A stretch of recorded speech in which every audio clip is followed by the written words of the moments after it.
si tu ne me connais pas, j'habite à Taïwan et je fais de l'autopartage sur GetAround depuis 2018, comme tu peux le voir ici, mais de façon, on va dire, vraiment professionnelle depuis 2021, voire même 2022.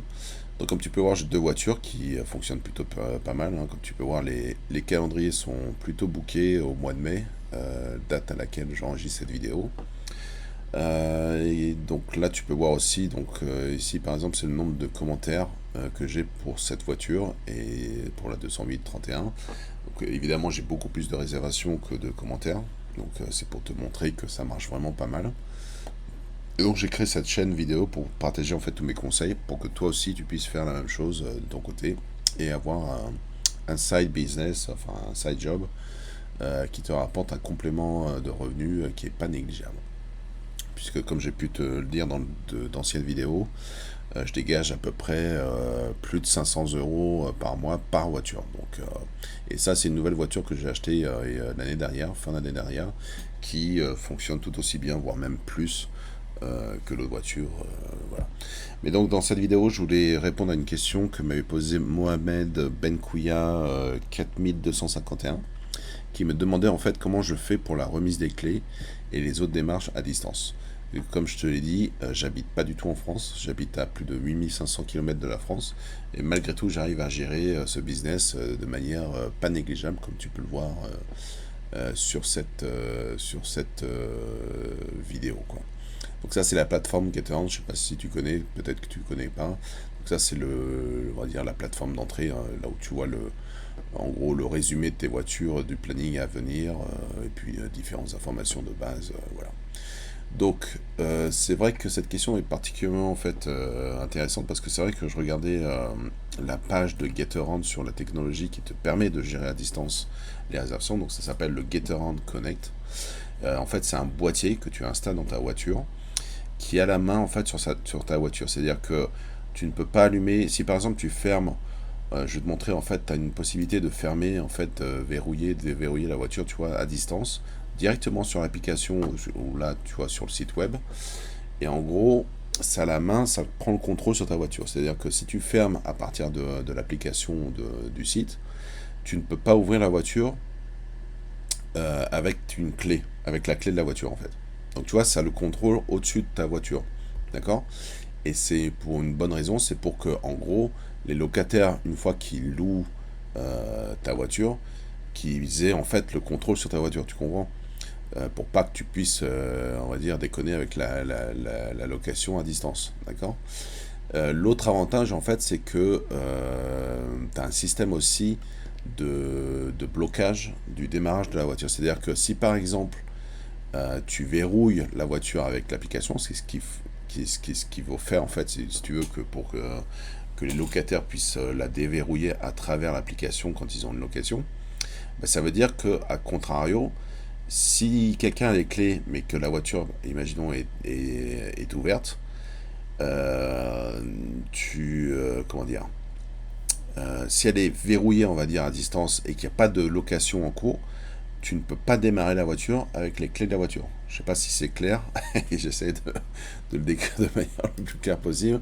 Et c'est vrai que leur site n'est pas super clair, donc c'est vrai, je comprends la question. Je crois, il me semblait qu'il y avait pourtant une vidéo d'explication, alors je l'ai peut-être vue sur YouTube, j'ai pas réussi à la retrouver au moment de cette vidéo, mais donc voilà, je vais quand même t'expliquer comment ça fonctionne. Donc en gros, c'est un boîtier que tu mets à distance pour contrôler ta voiture. C'est-à-dire que tu bloques la voiture quand il n'y a pas de location, personne ne peut l'allumer. Mais par contre, tu la débloques quand il n'y a pas de location pour que toi, de ton côté, tu puisses y accéder et contrôler de A à Z, voilà, la démarrer avec la clé classiquement, etc., à distance. Je sais pas si c'est clair, hein, mais je vais essayer au maximum de faire la vidéo de la plus simple possible pour l'expliquer.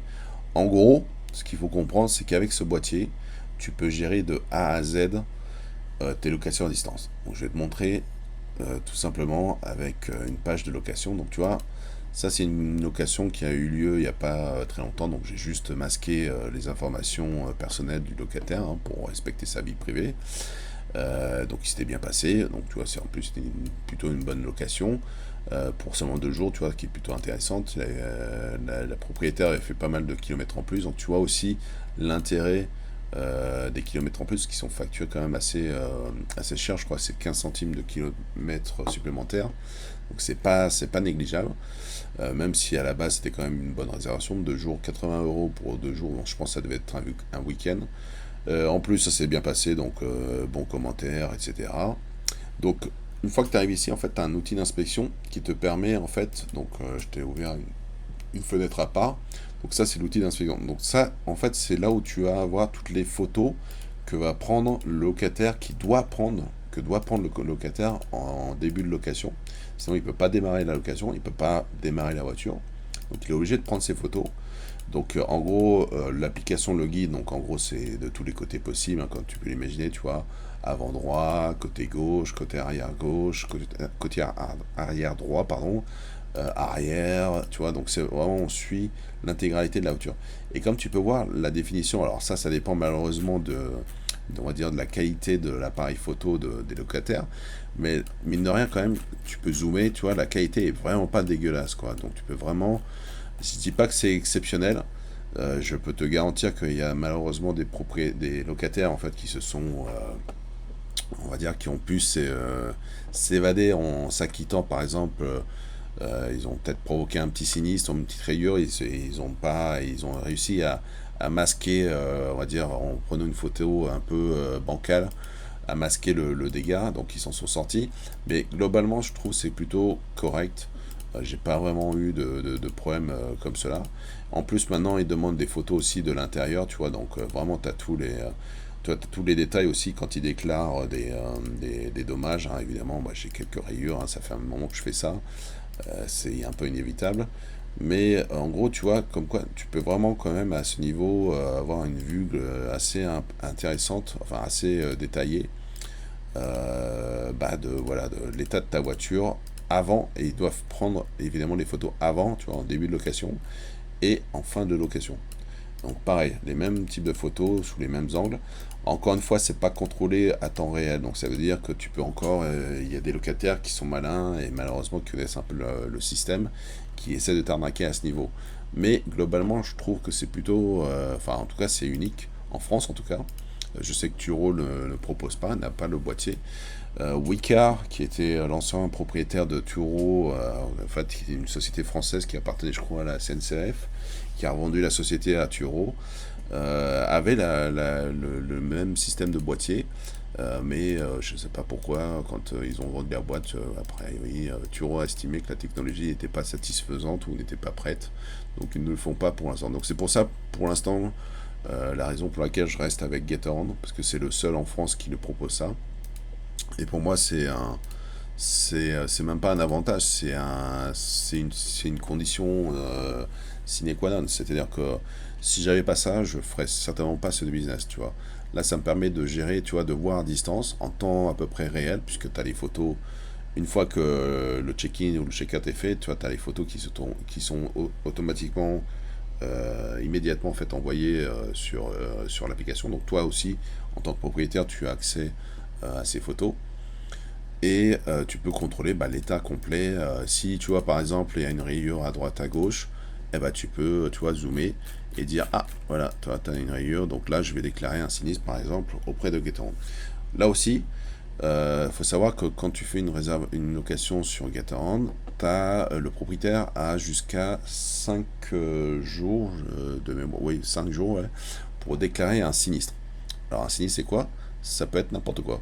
Tu vois, une simple rayure, une nouvelle rayure, tu vois, un crack, tu vois, par exemple, là, ici, j'avais eu un choc, quelqu'un était rentré, donc il y a eu un constat qui a été fait, donc le locataire me l'a envoyé directement, il n'y a pas eu de souci. Donc voilà, j'ai déclaré le sinistre pour que l'assurance prenne en charge soit la réparation, soit le dédommagement financier de ce sinistre. Si par exemple tu décides de ne pas réparer parce que, tu vois, par exemple là c'était juste une petite fissure, même si c'était un choc, il y a un constat.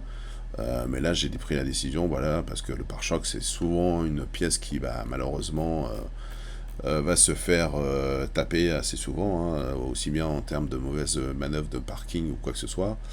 Donc, du coup, c'est pas quelque chose que je répare systématiquement. Je la répare. Là, tu vois, je vais la réparer prochainement. mais là, pour l'instant, je ne l'ai pas fait, tu vois. Donc pour moi, c'est un gain en plus parce que c'est un dédommagement financier qui est fait par l'assurance, qui est conséquent, hein. On se parle, je crois, c'était à peu près de 1000 euros le dédommagement. Donc c'est pas négligeable, tu vois. C'est aussi un truc en plus à prendre en charge.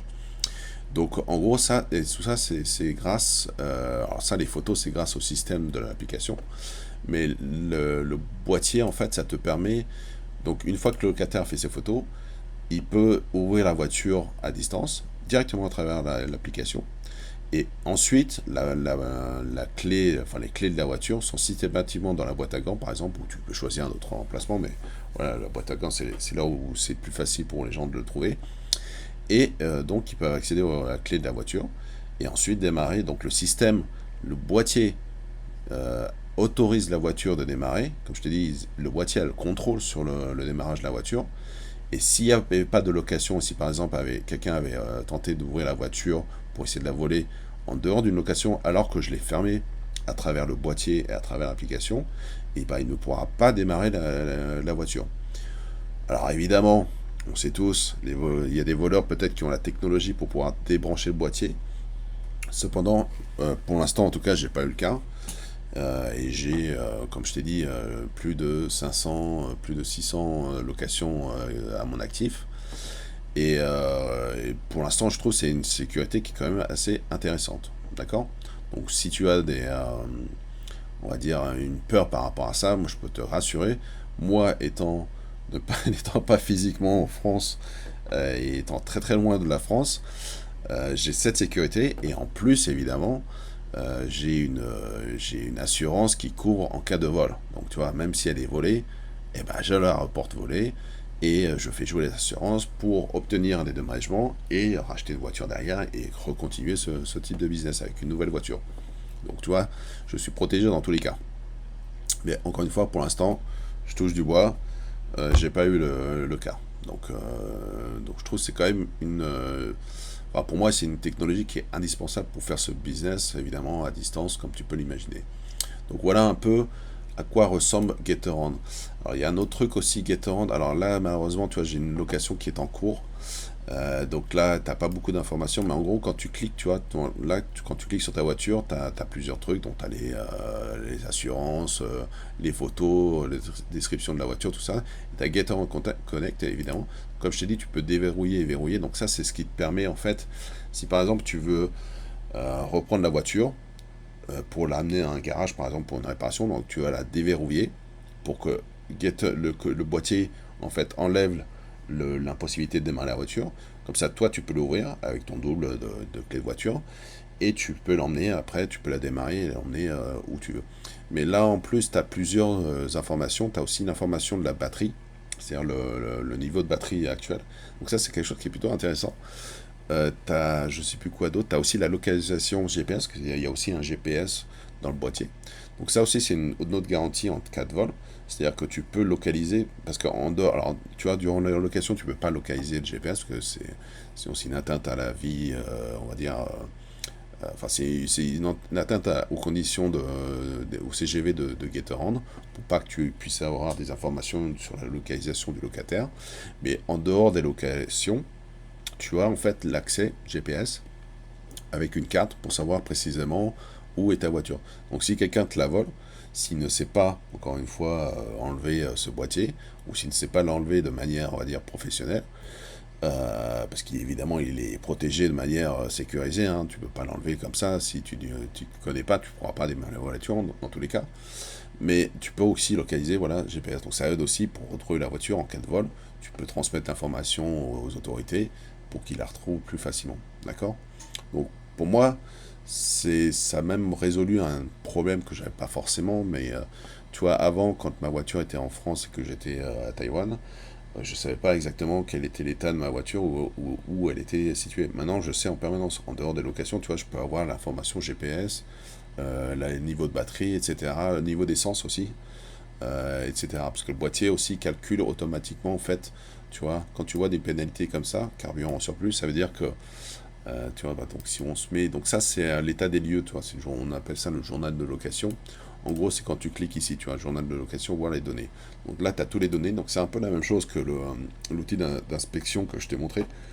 Tu as aussi les photos avant-après, tu vois, début, fin de location, début, fin de location, donc pour tous les côtés. Donc déjà, tu peux comparer déjà à ce niveau aussi. Tu vois, c'est déjà pas mal. Si tu cliques sur la photo, ça va t'ouvrir, tu vois. Et par exemple, je clique là, ça va te la mettre en format HD. Et donc, tu peux aussi voir les photos. Et tu as aussi, donc à l'intérieur aussi, évidemment, toutes les déclarations. Donc là, elle avait dit que la propriété était plutôt pas mal. Donc les commentaires, s'il y a des gars, tu vois, en début de location qui signalent, donc avec les photos, etc. Donc ça c'est en fin de location, tu peux savoir s'il y a eu un sinistre ou ça. Mais aussi, plus intéressant, tu vois, tu as aussi le niveau de carburant. Donc ça c'est automatiquement en fait relevé par le boîtier Connect. Donc qui permet de savoir en permanence le niveau de carburant dans la voiture. Et c'est ce qui permet en fait d'ajuster, d'appliquer une pénalité si par exemple le locataire n'a pas remis à niveau l'essence, comme ça a été le cas ici. Et comme tu peux voir, non seulement tu as, donc t'as le carburant manquant qui est plutôt bien facturé, hein, puisque enfin, faudra que je fasse le calcul, je me rappelle plus exact, mais c'est plus de 2 euros hein, par litre qui est facturé en cas d'essence manquante. Et en plus, maintenant, tu as une pénalité en fait qui n'existait pas quand je l'ai démarré avec Gatorand, enfin avec Drivey à l'époque, ça s'appelait. Et aujourd'hui qui existe, donc ils appliquent aussi une pénalité en fait, et je crois de mémoire, ouais, c'est plutôt pas mal, tu vois, là on est à plus de 10%, hein, tu vois, donc je crois que c'est 20% du montant d'essence qui est manquant en fait, tu vois. Donc voilà, donc ici tu as tout, donc tout ça c'est grâce au boîtier aussi, au niveau d'essence manquant, possibilité d'ouvrir la voiture à distance, la prise de photo à distance, donc ça c'est obligatoire, sinon ils peuvent pas démarrer la voiture, ils peuvent pas ouvrir la voiture en fait, et ils peuvent pas démarrer leur location. Donc tout ça c'est grâce en fait au boîtier Connect et grâce aussi au système de Gatorand. Encore une fois qui est pas nouveau puisque comme je te dis, Wicar qui est l'ancêtre de Turo le faisait déjà à l'époque. À l'époque les deux avaient la même technologie. Mais aujourd'hui, force est de constater que Turo, pour une raison que j'ignore, ne veut pas lancer cette technologie alors qu'elle existe, qu'ils l'ont. Ils ont racheté la boîte qui avait la technologie, mais ne veut pas le faire. Donc je ne sais pas pourquoi. Donc c'est pour ça principalement aujourd'hui que je reste sur Gatorand. Le jour où Turo le fera, ben, on va voir. Mais donc voilà, donc tout ça c'est grâce à la technologie Gatorand Connect. C'est dommage que leur page, toi, c'est leur page propriétaire pour te motiver à choisir Gatorand. Bah, tu vois, il n'y a pas grand chose. C'est pas très motivant, honnêtement. C'est pas étonnant que je reçois ce genre de questions. Juste pour terminer, donc sur les conditions, parce qu'il y a quand même des conditions pour pouvoir installer Gatorand. Alors en gros, faut pas avoir une voiture trop ancienne, tu vois, donc véhicule de moins de 13 ans, moins de 150 000 de... Bon, honnêtement, c'est plutôt large, hein, parce qu'une voiture de 150 000, c'est quand même une voiture assez ancienne. Euh, Pareil, il faut avoir un stationnement évidemment accessible, gratuit pour le locataire. Ouverture centralisée, bon ça toutes les voitures l'ont, double clé, mais ça c'est plus pour toi, pour que tu puisses, voilà, en cas de vol, non, juste pour l'entretien même de la voiture, pour pouvoir l'ouvrir en dehors des locations. Une impérative de disponibilité, tu vois, donc je te laisserai, ça c'est la page, tu peux la trouver sur Gatorand, donc c'est les conditions, tu vois, de Gatorand Connect sur Gatorand pour les propriétaires. Et aussi, il y a certaines localisations, tu vois, qui ne sont pas forcément prises en compte. Pour l'instant, j'imagine qu'ils se focalisent sur les grosses villes, on va dire, entre guillemets. Évidemment, si c'est dans le fin fond de la campagne, je pense que ça va probablement pas être pris en charge.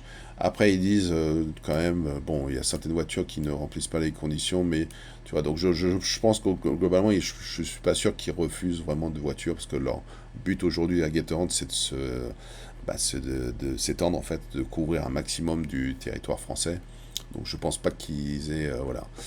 Et alors un truc, ouais, c'est vrai, ça, il y a des zones gratuites.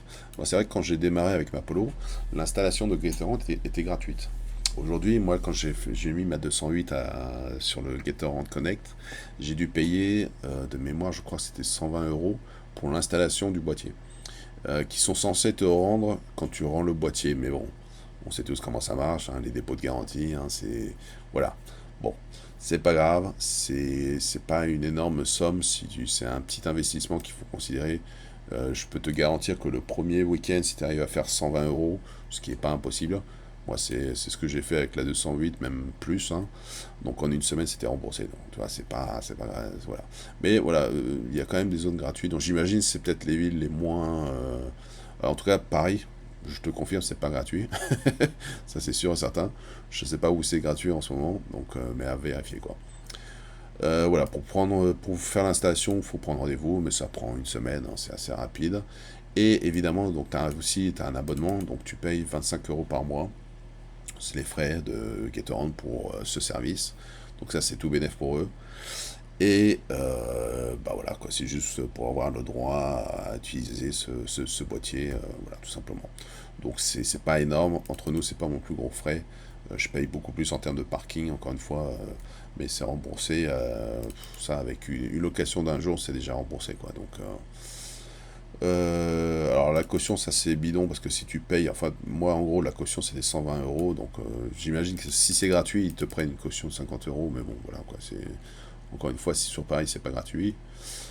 Et donc voilà, il n'y a pas grand chose de plus à dire là-dessus. Donc ouais, comme bah, tu vois, c'est ça qui me. Ah oui, le calendrier, oui, ça te permet aussi de gérer aussi le calendrier automatiquement. C'est-à-dire que comme je t'ai montré ici, tu vois, dès que j'ai une réservation, donc c'est mis à jour. Donc du coup, la voiture est bloquée. Donc ça permet de ne pas avoir de double réservation. Voilà. Donc si tu utilises plusieurs sites en même temps, ça c'est un truc à ne pas négliger. Il faut bien mettre à jour ces calendriers parce que sinon, les frais de pénalité des fois d'annulation sont assez conséquents si tu annules sans aucune raison valable une location juste parce que tu avais une autre location déjà présente sur un autre site. Donc ça c'est voilà. Mais bon, pour moi les gros avantages encore une fois c'est localisation par GPS, possibilité de verrouiller la voiture et pas juste la voiture mais verrouiller même le démarrage du moteur à distance. Ça mine de rien c'est pas rien je trouve. Et puis bah, surtout les photos, donc ça grâce à la technologie, enfin en tout cas au processus de GetAround. Donc voilà comment je gère Mohamed, la remise des clés et majorité des démarches à distance. Pareil, la déclaration de sinistre, ça se fait à distance aussi. Si tu vas sur donc voilà, tu vois, quand tu vas dans la page de location de toutes les locations, donc tu as déclaré un sinistre, et donc après il te guide. Il faut fournir des documents, évidemment, la carte grise, etc., pour montrer que tu es bien propriétaire. Toutes les photos à jour, le détail du sinistre, donc, etc. Et puis, bon, après, le processus est assez long. C'est vrai que depuis qu'ils sont sur AXA, l'assurance qui couvre toutes les locations, maintenant c'est AXA, donc c'est assez. Honnêtement, je peux pas vraiment dire du bien. C'est très très long et c'est pas super bien géré. Mais bon, voilà. Malgré tout, ça prend du temps, mais voilà. Pour l'instant, j'ai pas d'énormes déceptions, peut-être une ou deux. Mais bon, globalement, ça reste plutôt quand même correct. Donc voilà, mais c'est vrai que ce serait bien s'ils pouvaient améliorer ce point, parce que moi, mon principal reproche, pardon, c'est que ça prend énormément de temps. Voilà, quoi, c'est AXA. Ils vont vous dire qu'ils sont débordés, tout ça, mais je trouve qu'ils font pas très très bien leur taf, voilà, à ce niveau. Donc voilà. Bah écoute, j'ai pas mal parlé. Je crois que j'ai fait le tour. Si tu as d'autres questions, n'hésite pas. Encore une fois, comme je disais dans une ancienne vidéo, je pense que je vais faire pas mal ce genre de format. Répondre à des commentaires, donc parce que pour l'instant ça reste gérable, il n'y en a pas non plus des masses. Si tu veux, voilà, ça va probablement pas durer très très longtemps, donc si tu veux avoir une réponse personnalisée à travers une vidéo ou même directement à travers email, poste un commentaire, abonne-toi évidemment à la chaîne, poste un commentaire, le pouce, les pouces, tout ça, abonnez-vous à la newsletter pour pas rater rien du tout. Et puis bah écoute, je te dis à très bientôt pour une prochaine vidéo.